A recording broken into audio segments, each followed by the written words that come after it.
ओम श्री परमात्मने नमः। श्री कृष्ण चरण कमलेभ्यो नमः। जगद्गुरु श्री शील प्रभुपाद जी महाराज की जय।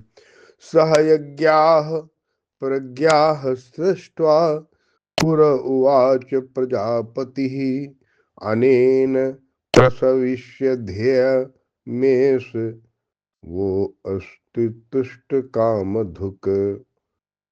श्रीमद् भगवद गीता अध्याय 3 श्लोक नंबर 10।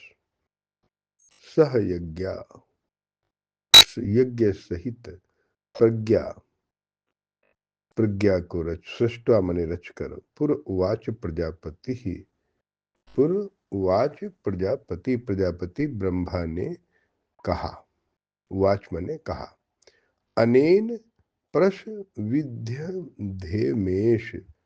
अनेन प्रश विद्य मध्यमेश मतलब कहा कि अनेन मने अनेक, विद्य सविद्य मेष यो अस्तितुष्ट कामधुक जिसमें अनिष्ट न हो, विनाश रहित इष्ट संबंधी कामना की पूर्ति करेगा। प्रसिद्धे यो अस्तित्व कामधुक, इष्ट कामधुक अनिष्ट न हो और विनाश रहित इष्ट संबंधी कामना को पूर्ति करेगा। अनेन मने ये है प्रसिद्ध प्रस विश्व ध्वमेश वो अस्तितुष्ट कामधुक इष्ट कामधुक इसमें अनिष्ट भी न हो और विनाश रहित इष्ट संबंधी कामना की पूर्ति करेगा। यज्ञ सहित प्रजा को किसने रचा? प्रजापति ब्रह्मा ने। और ब्रह्मा कौन थे? 4 मुख और 8 आंखों वाले देवता जैसा कि प्रचलित है? नहीं।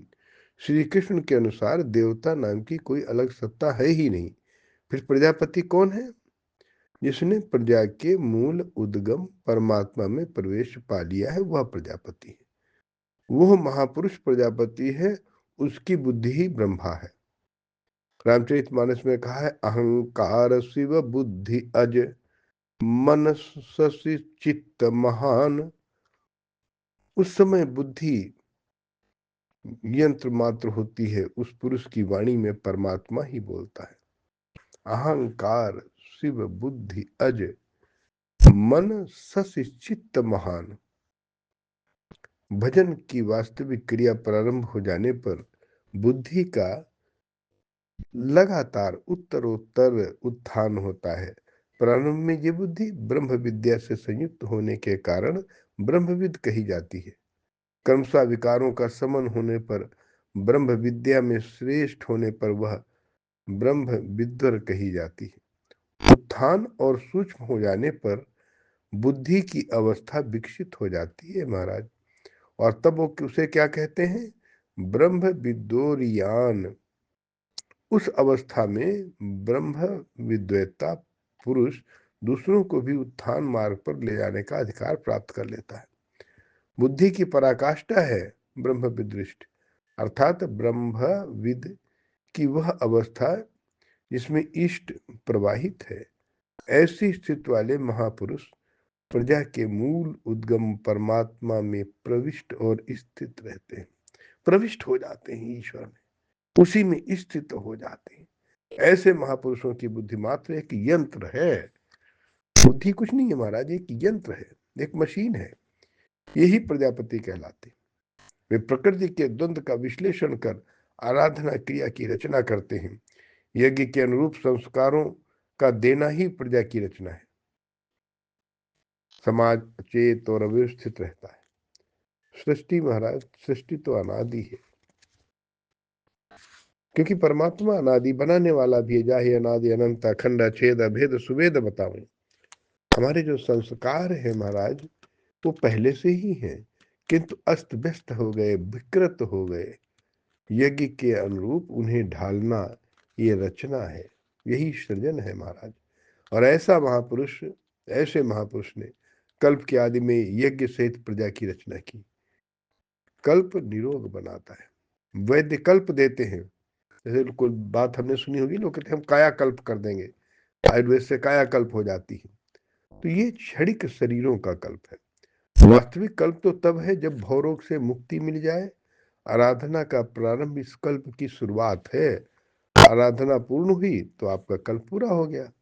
इस तरह परमात्मा स्वरूपस्थ महापुरुषों ने भजन के प्रारंभ में यज्ञ से संस्कारों को सुसंगठित कर कहा, इस यज्ञ से तुम बुद्धि को प्राप्त हो, कैसी, और वृद्धि को प्राप्त हो। और कैसी वृद्धि? मैंने, क्या कच्चे मकान से पक्का बन जाएगा? क्या आप अधिक होने लगेंगे? नहीं। यज्ञ इष्ट काम दुख, इष्ट संबंधी कामना की पूर्ति करेगा। इष्ट कौन है? परमात्मा हमारा इष्ट है। उस परमात्मा संबंधी कामना की पूर्ति वाला है। ईश्वर इष्ट है। इष्ट धन नहीं है। प्राप्ति की हमारी इच्छा धन दौलत की नहीं होनी चाहिए, इंद्रिय भोग की नहीं होना चाहिए, प्रभु के साथ योग की होना चाहिए। वही हमारा इष्ट है। तो ऐसा विचार करके हमें अपने जीवन को आगे की ओर बढ़ाना है। भगवान कृष्ण अर्जुन के माध्यम से हमें समझाते हैं कि सह यज्ञा प्रजा सृष्टा पुरो उवाच प्रजापति अनेन प्रसुस्ध्यमेश वो अस्तित्व काम दुख। वही अहंकार से बुद्धि, वही काम दुख है। वही जिसमें अनिष्ट न हो, जो विनाश रहित हो, जो इष्ट संबंधी कामनाओं की पूर्ति कर दे। और इष्ट कौन? परमात्मा। जो परमात्मा को मिला दे, जो परमात्मा से हमें जोड़ दे, वही यज्ञ है।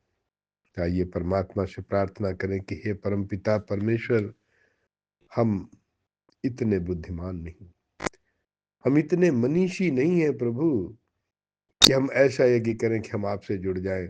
ये यज्ञ कराने का काम भी आप ही का है।